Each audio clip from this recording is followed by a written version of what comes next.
एक गांव में द्रोण नाम का ब्राह्मण रहता था। वह बहुत गरीब था। न उसके पास पहनने के लिए अच्छे कपड़े थे और न ही कुछ खाने को था। ब्राह्मण जैसे तैसे भिक्षा मांगकर अपना गुजारा कर रहा था।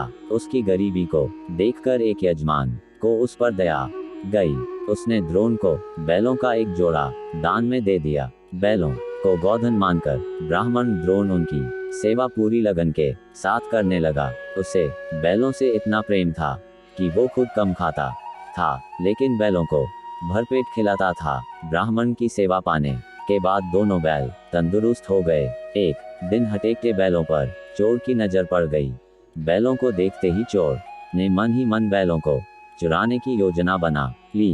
योजना बनाने के बाद रात होते ही चोर ब्राह्मण के घर बैल चुराने के इरादे निकल गया। कुछ दूर चलते ही चोर का सामना एक भयानक राक्षस से हुआ। राक्षस ने चोर से पूछा, तुम इतनी रात को कहाँ जा रहे हो? चोर ने कहा, मैं ब्राह्मण के बैल चोरी करने जा रहा हूँ। चोर की बात सुनकर राक्षस बोला, चलो मैं भी तुम्हारे साथ चलता हूँ।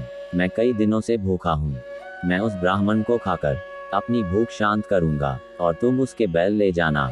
चोर के मन में हुआ कि रास्ते के लिए एक साथी भी हो जाएगा तो इससे साथ ले जाने में कोई बुराई नहीं है। यह सोचकर चोर अपने साथ राक्षस को साथ लेकर ब्राह्मण के घर पहुंचा। ब्राह्मण के घर पहुंचकर राक्षस बोला, पहले मैं ब्राह्मण को खा लेता हूँ, उसके बाद तुम बैल चुरा लेना। चोर ने कहा, नहीं, पहले मैं बैल चुराऊंगा, उसके बाद तुम ब्राह्मण को खाना। अगर तुम्हारे आक्रमण से ब्राह्मण जाग गया तो मैं बैल चुरा नहीं पाऊंगा। फिर राक्षस बोला, जब तुम बैल खोलोगे तो उसकी आवाज से भी ब्राह्मण जागकर अपनी रक्षा कर सकता है। मैं इस चक्कर में भूखा रह जाऊंगा। राक्षस और चोर दोनों इसी तरह बहस करते रहे, एक दूसरे की बात मानने को उनमें से कोई तैयार नहीं था।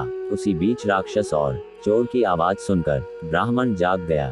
ब्राह्मण को जागा देखकर जल्दी से चोर बोला, हे ब्राह्मण, देखो ये राक्षस आपको खाने आया है, लेकिन मैंने इससे आपको बचा लिया। इसने कई बार आपको खाने की कोशिश भी की, पर मैंने ऐसा होने नहीं दिया।